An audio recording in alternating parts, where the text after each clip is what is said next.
আমাদের জীবনে আমরা অনেক রকম সমস্যার সম্মুখীন হই এবং সময় বিশেষে সহ্য করতে না পেরে ভেঙেও পড়ি, শারীরিক ও মানসিকভাবে সম্পূর্ণভাবে বিপর্যস্ত হয়ে পড়ি। আর তখন আমাদের মনে হয় এমন একটা জীবন থাকার থেকে না থাকাই ভালো। আপনি কি কখনো এরকম কোনো পরিস্থিতির সম্মুখীন হয়েছেন? আপনি কি জানেন এই ধরনের পরিস্থিতি যখন আসে কিভাবে আমরা এই পরিস্থিতি থেকে বেরিয়ে আসতে পারি বা এই পরিস্থিতির মোকাবিলা করতে পারি?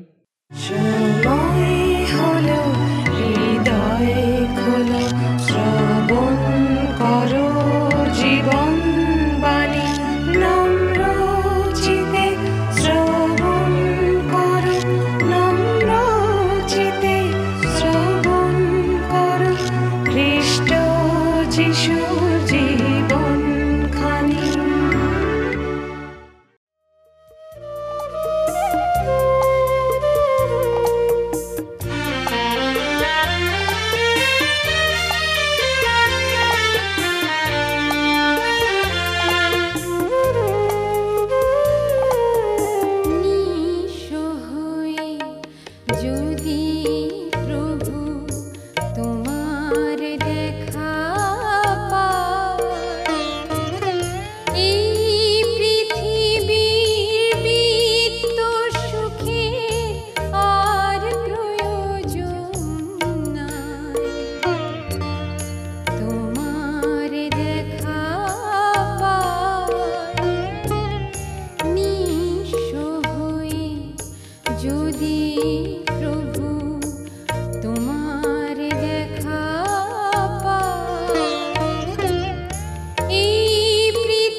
নমস্কার, প্রভু যীশু খ্রিস্টের মধুর নামে জীবনবাণী অনুষ্ঠানে আপনাকে স্বাগত জানাই। আমার বিশ্বাস ঈশ্বর আপনাকে সম্পূর্ণ সুস্থ রেখেছেন এবং আজকে বিশেষভাবে আমাদের সঙ্গে উপস্থিত করেছেন যেন তিনি আপনার সঙ্গে কথা বলতে পারেন। আমরা পুরাতন নিয়মের পুস্তক ইয়োবের বিবরণ থেকে অধ্যয়ন করছি। বিগত কয়েকটি পর্বে আমরা ইয়োবের বিষয়ে জেনেছি যে উশ নগরে এই সিদ্ধ, সরল, ঈশ্বর ভয়শীল এবং কুক্রিয়াত্যাগী ব্যক্তি অত্যন্ত ধনবান ছিলেন। 10টি সন্তানের জনক ইয়োব সর্বদা লক্ষ্য রাখতেন যেন তার সন্তানেরা কখনোই ঈশ্বরের বিরুদ্ধে পাপ না করে। কিন্তু শয়তানের মন্দ অভিসন্ধির ফলে ইয়োবের জীবনে নানা বিপর্যয় নেমে আসে। প্রথমত তার সমস্ত ধন সম্পত্তির ক্ষতি হয়, দ্বিতীয়ত তার 10 সন্তানের দুর্ঘটনায় মৃত্যু হয়। এখানেই তার মন্দ অবস্থার সমাপ্তি ঘটে না, ইয়োবের সারা শরীরে ভরে ওঠে অসহ্য ফোঁড়া, ঘায়ে, যন্ত্রণায়, কষ্টে তিনি কাতর হয়ে পড়েন। এতটাই শারীরিক যন্ত্রণা, এতটাই কাতর হয়ে পড়েন যে তাকে তার কষ্ট নিবারণের চেষ্টায় ছায়ের মধ্যে বসে থাকতে হয় আর সারা শরীরে একটা খাপড়া দিয়ে ঘষতে হয়। এত মর্মান্তিক মানসিক ও শারীরিক কষ্টের মধ্যে পড়েও ইয়োব কিন্তু ঈশ্বরের প্রতি তার বিশ্বস্ততা এক বিন্দুও হ্রাস করতে দেননি। তার স্ত্রী তার দুঃখ দুর্দশা দেখে তাকে ঈশ্বরের উপর নির্ভরতা থেকে সরে আসতে আর আত্মহত্যা করতে বলেছিলেন। কিন্তু এই রকম বিদ্রূপ করার জন্য ইয়োব তার স্ত্রীকে তিরস্কার করে বলেন যে তিনি যে কেবল ঈশ্বরের কাছ থেকে মঙ্গলই গ্রহণ করবেন এমন নয়, ঈশ্বর যদি তার জন্য অমঙ্গল নির্দিষ্ট করে রাখেন তাহলে তিনি সেটাও গ্রহণ করতে প্রস্তুত। ইয়োবের 3 বন্ধু তার এই দুরবস্থার কথা অবগত হয়ে তার সাথে সাক্ষাৎ করতে আসেন এবং তাকে দেখে অত্যন্ত বিহ্বল হয়ে পড়েন। 1 সপ্তাহ ধরে তারা তার বন্ধুর সাথে ভূমিতে বসে শোক জ্ঞাপন করেন। তারা ইয়োবের জন্য এতটাই কাতর হয়ে পড়েন যে তাদের পক্ষে কোনো কথা বলা সম্ভব হয় না। অবশেষে ইয়োব তার বন্ধুদের কাছে তার এই অসহনীয় পরিস্থিতির জন্য বিলাপ করতে শুরু করেন। তিনি নানাভাবে দুঃখ করে এটাই বলেছিলেন যে তার জন্ম না হওয়াই বোধহয় ভালো ছিল। তার জীবনে যদি এই রকম মর্মান্তিক ঘটনাগুলি ঘটবার ছিল তাহলে এই রকম অভিশপ্ত জীবনের কি প্রয়োজন ছিল। তিনি জানতে চেয়েছেন যে মায়ের গর্ভেই তার কেন মৃত্যু হলো না, অথবা জন্মাবার সময়ে কেন তিনি মৃত্যুবরণ করলেন না। তিনি তো তার জীবনে প্রাচুর্যের মধ্যে বসবাস করতেন, তবে হঠাৎ করে কেন এরকম দুর্দশা ঘটল। এখন তিনি তার জীবনের চেয়ে মৃত্যুর প্রতি বেশি আকাঙ্ক্ষিত হয়েছেন। তার কাছে জীবন একটা বোঝা হয়ে উঠেছে, তিনি আর বাঁচতে চান না। আসুন ইয়োবের এই বিলাপ আমরা আরও বিস্তারিতভাবে অধ্যয়ন করি আর আমাদের অন্তরের গভীরে তার সেই শোক অনুভব করার চেষ্টা করি। জীবনবাণী অনুষ্ঠানে ধারাবাহিক আলোচনায় আমি আপনাদের কাছে বাইবেলের পুরাতন নিয়মে ইয়োবের পুস্তক থেকে আলোচনা করছি। আজকের আমরা ইয়োবের বিলাপ নিয়ে বিশেষ করে ধ্যান করব। আমি 3 অধ্যায় প্রথম থেকেই পাঠ করি আমাদের বোঝার সুবিধার জন্য। লেখা আছে এখানে, তৎপরে ইয়োব মুখ খুলিয়া আপনার জন্মদিনকে শাপ দিতে লাগিলেন। ইয়োব কইলেন, বিলুপ্ত হোক সেই দিন যেদিন আমার জন্ম হইয়াছিল, সেই রাত্রি যে রাত্রি বলিয়াছিল পুত্র সন্তান হোক। সেই দিন অন্ধকার হোক, ঊর্ধ্ব হইতে ঈশ্বর সেদিনের তরা না করুন। দীপ্তি তাহার উপরে বিরাজমান না হোক, অন্ধকার ও মৃত্যু ছায়া তাহাকে আদায় করুক, মেঘ তাহাকে আচ্ছন্ন করুক। যাহা কিছু দিন অন্ধকার করে তাহাকে ত্রাসযুক্ত করুক। সেই রাত্রি তিমিরগ্রস্ত হোক, তাহা বৎসরের দিন শ্রেণীতে ভুক্ত না হোক, তাহা মাসের সংখ্যার মধ্যে গণ্য না হোক। দেখো সেই রাত্রি বন্দা হোক, আনন্দ গান তাহাতে প্রবেশ না করুক। তাহারা তারে শাপ দিউক যাহারা দিনকে শাপ দেয়, যাহারা লিবিয়াথনকে জাগাইতে নিপুণ। তার সাক্ষ্য নক্ষত্র সকল অন্ধকার হোক, সে যেন দীপ্তির অপেক্ষায় থাকিলেও দীপ্তি না পায়, সে যেন উষার চক্ষের পাতা দেখিতেছে না পায়। কেননা সে মম জননীর জঠরের কবাট বদ্ধ করে নাই, আমার চক্ষু হইতে কষ্ট গুপ্ত রাখে নাই। আমি কেন গর্ভে মরি নাই, উদর হইতে পড়িবামাত্র কেন প্রাণত্যাগ করি নাই। জানযুগল কেন আমাকে গ্রহণ করিয়াছিল, স্তন যুগী বা কেন আমাকে দুগ্ধ দিয়াছিল। তা হইতে এখন শয়ন করিয়া বিশ্রাম করিতাম, নিদ্রিত হইতাম, শান্তি পাইতাম। রাজগণের ও দেশের মন্ত্রীগণের সহিত থাকিতাম, যাহারা আপনাদের জন্য ধ্বংসস্থান নির্মাণ করিয়াছিল। এই পুস্তকে আমরা এক অদ্ভুত যেন নাটক শুনছি। আমরা একের পর এক দেখছি দৃশ্য পরিবর্তন হচ্ছে। আমরা ফিরে এসেছি সেই দৃশ্যে, ইয়োবের গৃহ, যেখানে যাতনায় তিনি কষ্ট পাচ্ছেন, চারিদিকে ফোড়া, মাথা থেকে পা পর্যন্ত চুলকানি, এবং তিনি কাপড় খুলে চট পরিধান করেছেন। আর তার স্ত্রীও তার বিরুদ্ধে কথা বলছে। এমন এক পরিস্থিতিতে তার 3 বন্ধু তার কাছে এসে উপস্থিত। ইয়োবের শরীর ফুলে গেছে ফোড়ায়, আর তাই তার বন্ধুরা তাকে দেখে চিনতে পারছে না। তারাও এসে এই যাতনা দুঃখের কালে কোনো কথা বলছে না, এবং তারা সেখানে মৌনব্রত পালন করছে। এর আগের অনুষ্ঠানে আপনাদের কাছে বলেছিলাম যে প্রভু যীশু বলেছেন, নতুন জন্ম না হলে, সম্পূর্ণ পরিবর্তিত না হলে কেউ স্বর্গে যেতে পারে না। কারণ শয়তান মানুষকে লজ্জা দেওয়ার জন্য উলঙ্গ করে দেয়। আজ আমরা দেখতে পাচ্ছি ইয়োবের সম্মান, সম্পদ, খ্যাতি সব কিছু খুলে নেবার পর, তার সন্তান সন্ততি সম্পদ সব হারানোর পর শয়তান তার দেহে হাত দিয়েছে। সমস্ত শরীরে তার ফোড়া হয়েছে, তাই তার পক্ষে শরীরে কাপড় রাখা সম্ভবপর নয়। আমরা জানি আমাদের খিদে নিবারণের জন্য খাবার, আর লজ্জা নিবারণের জন্য কাপড় প্রয়োজন। কেবল লজ্জা নিবারণের জন্য নয়, কিন্তু এই পৃথিবীতে প্রকৃতির ঠান্ডা থেকে, গরম থেকে শরীর বাঁচাবার জন্য কাপড়ের প্রয়োজন হয়।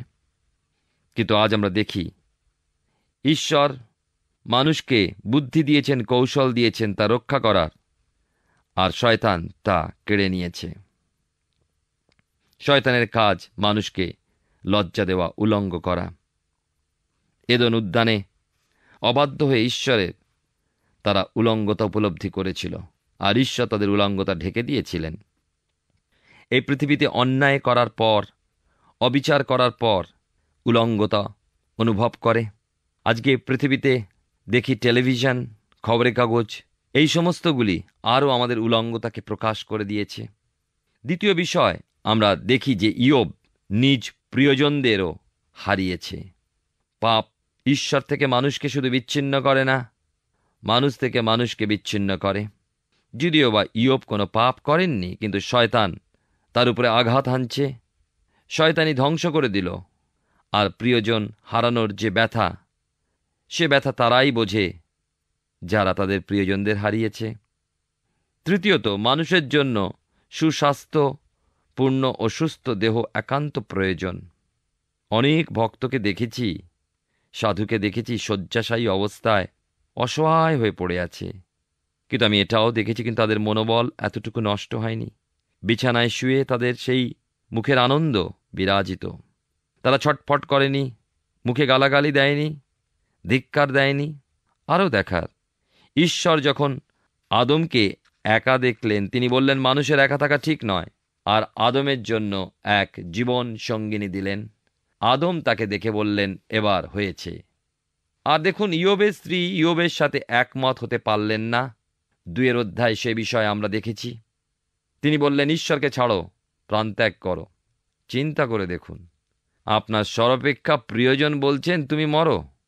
স্ত্রীর অনুভূতিও ইয়োব হারিয়েছেন। কেন? সেই ভয়ঙ্কর ফোড়া তা স্ত্রীও পছন্দ করছে না। পঞ্চমত, এবারে এলেন প্রিয় বন্ধুজন। কিন্তু হায়, আমরা শুনব, একটু অপেক্ষা করি। ওই বন্ধুজনও ইয়োবের কথা বুঝলেন না। ইয়োব তার যাতনার মাঝে একা। আপনি কি অনেক সময় একাকিত্ব বোধ করেন? ইয়োবের জীবন দেখুন। একাকিত্বের মাঝে একজনকে আপনার প্রয়োজন, আপনার প্রভু, আপনার জীবনের কর্তা। তিনি আপনার সঙ্গে সেই যাতনার সহভাগী। তিনি বোঝেন, অনুভব করেন। তথাপি আপনার আমার জীবনে মঙ্গলার্থে একসঙ্গে সমস্ত কিছু ঘটে চলেছে।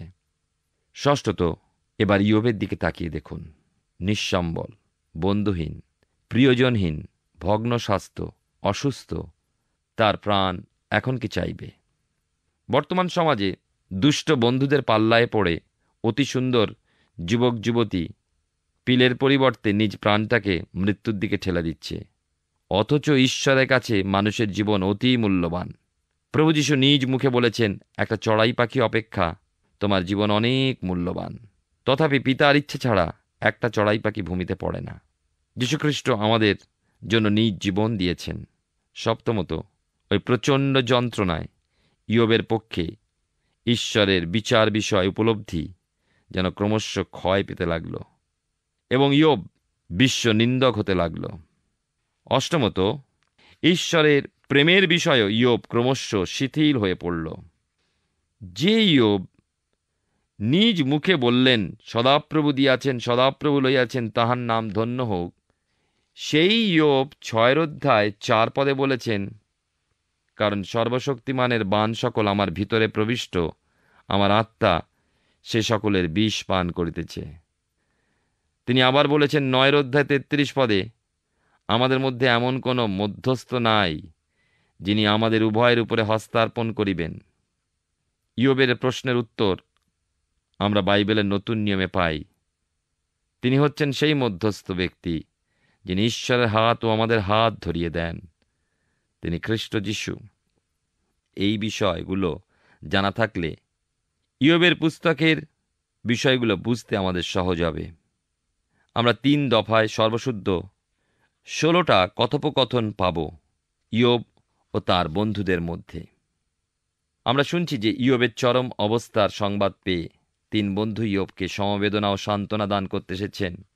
আর ইয়োবকে দেখে প্রথমত তারা চিনতে পারলেন না, দ্বিতীয়ত সেই চরম দুর্দশার মধ্যে দেখে প্রথমে হতবাক হয়ে 7 দিন একটা কথাও কারো মুখ দিয়ে বার হলো না।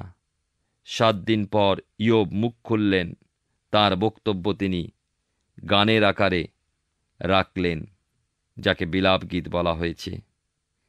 ইয়োব তার মনের ব্যথা সুন্দর কথা সাজিয়ে কবিতার ছন্দে রাখলেন। তার মূল বক্তব্য হলো, আমার জন্ম না হলেই ভালো হতো। আমাদের মতন মানুষরাও এই কথাটা প্রায় বলে থাকি।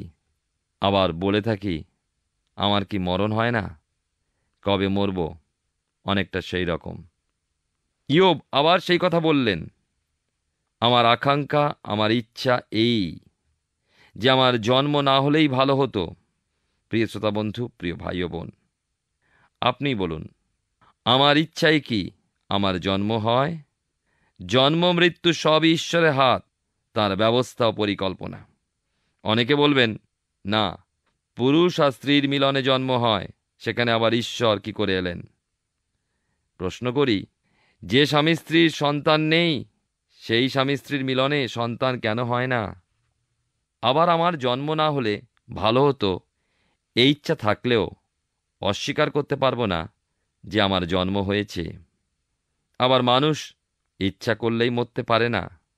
এই কথার মধ্যে দিয়ে ইয়োব তার মনের উচ্ছ্বাসের চাপ কিছুটা কমালেন। আমরা দেখি বিশেষ করে এর পরের অংশে 14-15 পদে আমরা পাই, রাজগণের ও দেশের মন্ত্রীগণের সহিত থাকিতাম, যাহারা আপনাদের জন্য ধ্বংসস্থান নির্মাণ করিয়াছিলেন, বা অধিপতিদের সহিত থাকিতাম, যাহাদের স্বর্ণ ছিল, যাহারা রৌপ্যে ও স্ব গৃহ পরিপূর্ণ করিতেন। আমরা দেখি বিশেষ করে এই অংশে ইয়োব বলছেন, যদি বা আমি মৃত সন্তান রূপে জন্ম নিতাম, সেটা আমার পক্ষে ভালো হতো।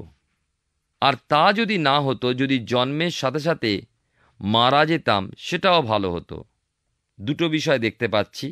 ওই দুটোর মধ্যে যে কোনো একটা তার জীবনে ঘটে থাকলে ওই চরম দুর্দশার মধ্যে পড়তে হতো না। 3 অধ্যায় আমরা এবারে পড়ব 17 থেকে 24 পদ। এখানে লেখা আছে 16 পদে, কিংবা গুপ্ত গর্ভস্রাবের মতো প্রাণহীন হইতাম, আলোক দর্শন অপ্রাপ্ত শিশুর তুল্য হইতাম। সেই স্থানে দুষ্টগণ আর উৎপাত করে না, সেই স্থানে শান্তেরা বিশ্রাম পায়। তথায় বন্দীগণ নিরাপদে একত্র থাকে, তাহারা উপদ্রবীর রব আর শোনে না। সেই স্থানে ছোট বড় একই, এবং দাস আপন স্বামী হইতে মুক্ত। দুঃখার্তকে কেন দীপ্তি দেওয়া হয়? তিক্ত প্রাণকে কেন জীবন দেওয়া হয়? তাহারা মৃত্যুর আকাঙ্ক্ষা করে, কিন্তু তাহা আইসে না। তাহারা গুপ্তধন অপেক্ষা তাহার সন্ধান করে। কবর পাইতে পারিলে তাহারা আহ্লাদ করে, মহানন্দে উল্লাসিত হয়। ঈদৃশ্য লোকের পথ গুপ্ত, তার চতুর্দিকে ঈশ্বর বেড়া দিয়াছেন। আমার হাহাকার আমার ভক্ষ্যবৎ হইতেছে, আমার আর্তনাদ জলের ন্যায় ঢালা যাইতেছে। ইয়োব মৃত্যুকে জীবন অপেক্ষা শ্রেয় বলে বোঝাতে চাইছেন। তিনি বলছেন জীবনটা একটা বোঝা, তাই তো তিনি আর বাঁচতে চান না, বরঞ্চ তার জন্য মরণই ভালো। আমরা যেমন অনেকে বলি মরতে পারলে বেঁচে যেতাম, আমরা কি বলি না? ইয়োব বলছেন সোনার খনি খুঁড়তে খুঁড়তে সোনার সন্ধানে যেমন তারা উল্লাসিত হয়, ইয়োব বলছেন মৃত্যু হলে সেই প্রকার উল্লাস করব। এই যন্ত্রণায় ও ব্যথায় ইয়োব ব্যতিব্যস্ত, হতাশাগ্রস্ত হয়ে পড়েছেন। 25 এবং 26 পদে দেখুন, লেখা আছে এখানে, আমি যাহা ভয় করি তাহাই আমার ঘটে, যাহার আশঙ্কা করি তাহাই উপস্থিত হয়। আমার শান্তি নাই, বিরাম নাই, বিশ্রাম নাই, কেবল উদ্বেগ উপস্থিত হয়। ইয়োব উস দেশে বিলাসবহুল অবস্থা, প্রচুর সম্পদের মাঝে বাস করছিলেন। আমরা 1 অধ্যায় সেই ঘটনা দেখেছি। তার মতন ধনী ব্যক্তি খুব কমজন আছেন। এমনকি আমি কথাও বলেছি আপনাদের, আজকালকার দিনে যে কোনো ধনীর সঙ্গে, ধনকুবেরের সঙ্গে তার তুলনা করা যেত, অথচ তিনি ছিলেন ঈশ্বর ভয়শীল, কুক্রিয়াত্যাগী, সিদ্ধ ব্যক্তি। কিন্তু শয়তানের প্ররোচনায় বিপর্যয় এসে তাকে বিভ্রান্ত করেছে। অবতত তিনি কিন্তু প্ররোচিত হননি। শয়তান ঈশ্বরের কাছ থেকে বিশেষ পারমিশন নিয়ে এসছে। কেউ কেউ হয়তো ভাববেন যে ইয়োব বিশ্বাস হারিয়েছেন, কিন্তু সেটা ঠিক কথা নয়। বিলাস ও প্রাচুর্যপূর্ণ জীবন কাটাতে কাটাতে হঠাৎ দুঃখ যাতনাপূর্ণ পাত্রের তলানি চাটছেন, এ তো তার সেই অভিমানের কথা, অভিমানের অভিব্যক্তি। জীবনের এক বিলাপ তিনি প্রকাশ করেছেন। ইয়োবের 3 বন্ধু ইয়োবকে ঘিরে বসে আছে 7 দিন। আমরা এও লক্ষ্য করেছি মুখে কারো কথা নেই, মাঝে মাঝে কেবল একটা গোঙানির শব্দ। বন্ধুরা নীরবে মাথা নাড়ছেন আর মুখ বন্ধ করে শব্দ করছেন হু। মনে হচ্ছে তারা মাথা নেড়ে বলছেন, হু, এইবার বাছাধন, তুমি ধরা পড়েছ। শেষে ইয়োব বিলাপ গীত উচ্চারণ করলেন 3 বন্ধুর সাক্ষাতে। মনের গভীর দুঃখ ব্যথায় দীর্ঘশ্বাসের সঙ্গে উচ্চারণ করলেন, এ পৃথিবীতে কেন জন্মালাম? আমার মরণ হলেই ভালো হতো। প্রিয় শ্রোতা বন্ধু, প্রিয় ভাই ও বোন, ঈশ্বর আমাদের এই জগতে বাঁচিয়ে রাখেন 2টি উদ্দেশ্যে। একটি উদ্দেশ্য হচ্ছে যে ঈশ্বরকে জানে না, সে যেন একবার তাকে জেনে অনন্ত রাজ্যের অধিকারী হতে পারে। তাই তিনি অনেক সময় অধার্মিককে বাঁচিয়ে রেখে আমাদের জীবনে অনেক সময় হিংসার কারণ হয়ে দাঁড়ায়, কারণ তিনি বাঁচিয়ে রেখে চান একবার মুখে তাকে স্বীকার করে, হৃদয় বিশ্বাস করে অনন্ত রাজ্যের অধিকারী হতে পারে।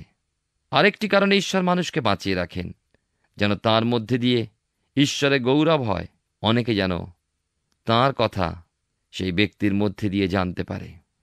আমরা দেখি ইয়োবের জীবনের এই যে যাতনা, এই যে বিলাপ, যদিও বা মনে হচ্ছে, তথাপি এর মধ্যে দিয়ে ঈশ্বরের গৌরব হয়েছে। কারণ সর্বশেষে দেখব ইয়োব যা হারিয়েছিলেন তার বহুগুণ ফিরে পেয়েছিলেন। শুধু তাই নয়, ইয়োবের জীবনের ঈশ্বরের প্রতি বিশ্বাস আমাদের কাছে এক আদর্শ। আমাদের কষ্টে, দুঃখে, যাতনায়, আমাদের যন্ত্রণায় তিনি হলেন উৎসাহ। ঈশ্বরের বাক্য আমাদের জন্য এই কারণেই দেওয়া হয়েছে, যেন এই পৃথিবীতে আমরা ঈশ্বরের ইচ্ছা ও পরিকল্পনা বুঝতে পারি। আমরা ভুলে যাব না, ইয়োব ঈশ্বর ভয়শীল ব্যক্তি ছিলেন, কিন্তু অন্যদিকে ইয়োব একজন রক্ত মাংসের মানুষ ছিলেন, আমার এবং আপনার মতন। তাই তার সেই মাংসিক দুর্বলতা এখানে প্রকাশ পেয়েছে। ঈশ্বরের বাক্য বাইবেল মানুষের দুর্বলতাকে লুকিয়ে রাখেনি কখনো। মানুষের দুর্বলতার মাঝেই ঈশ্বরের অনুগ্রহ, দয়া কেমন এবং তার পরিকল্পনা কি তা প্রকাশ করেছে। তাই তো বাইবেল এক অদ্ভুত পুস্তক। তাই আমরা দেখি গভীর দুঃখ, ব্যথায়, যাতনার মধ্যে দীর্ঘশ্বাসের সঙ্গে ইয়োব উচ্চারণ করলেন, এ পৃথিবীতে কেন জন্মালাম? আমার মরণ হলেই ভালো হতো। অন্তরের কতটা ব্যথায় মানুষ এ কথা বলতে পারে। 3 বন্ধু ইলিফস, বিলদদ ও সোফর ভিন্ন 3 নগর থেকে বন্ধু ইয়োবকে দেখতে এসেছেন। এই 3 জনের বিষয়, তাদের কথোপকথন আমরা আগামী অনুষ্ঠানে শুনব। আসুন ঈশ্বর এত সমর্পিত হয়ে প্রার্থনায় যাই, যেন তিনি আমাদেরকে শক্তি দেন। দুঃখ যাতনায় পরীক্ষায় আমরা যেন সিদ্ধ হতে পারি, সহ্য করার শক্তি লাভ করতে পারি, ধৈর্য লাভ করতে পারি। রোমীদের প্রতি পত্রে 5 অধ্যায় সাধু পৌল সে কথাই বলেছেন, যেন ক্লেশের মধ্যে আমরা শ্লাঘা করি। ক্লেশ আমাদেরকে ধৈর্য দান করে, ধৈর্য আমাদেরকে সিদ্ধ করে, সিদ্ধতা আমাদের প্রত্যাশা দান করে। আমরা ইয়োবের পুস্তক থেকে ধারাবাহিকভাবে অধ্যয়ন করছি, আর আমার বিশ্বাস মহান ঈশ্বর বিশেষভাবে আপনার সঙ্গে কথা বলছেন। ইয়োবের বিবরণ প্রধানত একটি কাব্যগ্রন্থ। ইয়োবের বিলাপ গীতের মাধ্যমে এই কাব্যাংশের সূচনা হয়। ইয়োব ঈশ্বরের প্রতি অত্যন্ত বিশ্বস্ত এবং নির্ভরশীল ছিলেন বটে, কিন্তু তার জীবনে অকস্মাৎ ঘটে যাওয়া বিভিন্ন মর্মান্তিক বিপর্যয়ের ফলে তিনি অত্যন্ত বেদনাগ্রস্ত ও শোকাহত হয়ে পড়েছিলেন। এই কষ্টের কারণে তাকে বিলাপ করে বলতে হয়েছিল যে তার এই রকম অভিশপ্ত জীবনের থেকে মৃত্যুই কাম্য ছিল। আমাদের এখনকার সমাজে অনেক মানুষেরই এরকম দুরবস্থা হয়। তারা তাদের জীবনের বিভিন্ন সমস্যায় পড়ে এতটাই হতাশাগ্রস্ত হয়ে যায় যে তাদের কাছে তাদের জীবনের আর কোনো মূল্য থাকে না। তারা তাদের মৃত্যু কামনা করে। ইয়োবের বিলাপ শুনে আমাদের হয়তো মনে হতে পারে যে তিনি ঈশ্বরের প্রতি তার সমস্ত বিশ্বাস, নির্ভরতা, তার আশ্বাস হারিয়ে ফেলেছিলেন, কিন্তু সেটা কিন্তু একেবারেই নয়। এটা ছিল এমন একজন মানুষের তিক্ত অভিযোগ, যিনি তার জীবনরূপ পাত্রের তলানির আস্বাদন করছেন। তার উপরে যে বিপর্যয় এসেছে তার কারণ তিনি বুঝে উঠতে পারছেন না। আমরা আমাদের আগামী পর্বে লক্ষ্য করব ইয়োবের এই বিলাপের উত্তরে তার বন্ধু ইলিফাজের কি বক্তব্য ছিল। আসুন এখন প্রার্থনায় যাব, আর আমি চাইব আপনি আমার সঙ্গে প্রার্থনায় যোগ দিন। আসুন প্রার্থনা করি। মঙ্গলময় পিতা, ধন্যবাদ দিই প্রভু আর একবার তোমার জীবন্ত বাক্যের দ্বারা আমাদের সঙ্গে কথা বললে। ধন্যবাদ দিই আমাদের প্রত্যেক দর্শক বন্ধুকে পিতা গো, তোমার যেই জীবন্ত বাক্যের সান্নিধ্যে তুমি আসতে সাহায্য করেছো, উৎসাহিত, উজ্জীবিত, অনুপ্রাণিত হতে দিয়েছো। প্রভু, জীবনে কঠিন পরিস্থিতি আসে, হয়তো আমাদের সেই দর্শক বন্ধুদের মধ্যে অনেকেই হয়তো এমন কোনো কঠিন পরিস্থিতির মধ্যে আছেন, হয়তো জীবনের কোনো আশা, জীবনের কোনো মূল্য আর দেখতে পাচ্ছেন না। প্রভু, প্রার্থনা করি যেভাবে সেই ইয়োবকে তুমি তোমার প্রতি বিশ্বাসে স্থির থাকতে সাহায্য করেছিলে, প্রার্থনা করি আমাদের সেই প্রত্যেক দর্শক বন্ধুকে প্রভু তোমার পবিত্র পরাক্রমে তোমাতে স্থির থাকতে সাহায্য করো, যেন প্রকৃতই তারা তোমার প্রতি বিশ্বাসে সেই কঠিন পরিস্থিতির মধ্যে দিয়ে বেরিয়ে এসে কৃতজ্ঞ তুমি যে তাদের জন্য জীবন রেখেছো সেই জীবনের আস্বাদ গ্রহণে সক্ষম হয়। প্রভু, সাহায্য করো, তাদেরকে ধরো, তোমার শক্তিতে পূর্ণ করো, আশীর্বাদে পূর্ণ করো এবং তাদের সকল ভার নাও। তোমার যিশু নামে ভিক্ষা দয়া করে শ্রবণ গ্রহণ করো, আমেন। আমার বিশ্বাস ঈশ্বর বিশেষভাবে আপনার সঙ্গে কথা বলেছেন।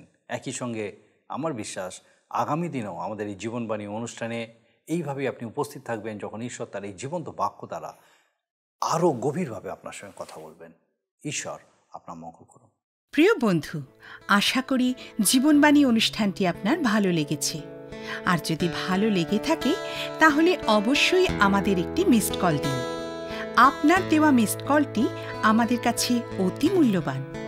আমরা আনন্দের সাথে জানাই, প্রতিটা মিসড কল দাতাদের মধ্যে থেকে সপ্তাহের শেষে বিশেষ দর্শক বন্ধুকে বেছে নেওয়া হবে এবং সেই দর্শক বন্ধুকে পুরস্কৃত করা হবে ও সপ্তাহের শেষে তার ছবি ও নাম আমাদের অনুষ্ঠানে প্রকাশ করা হবে।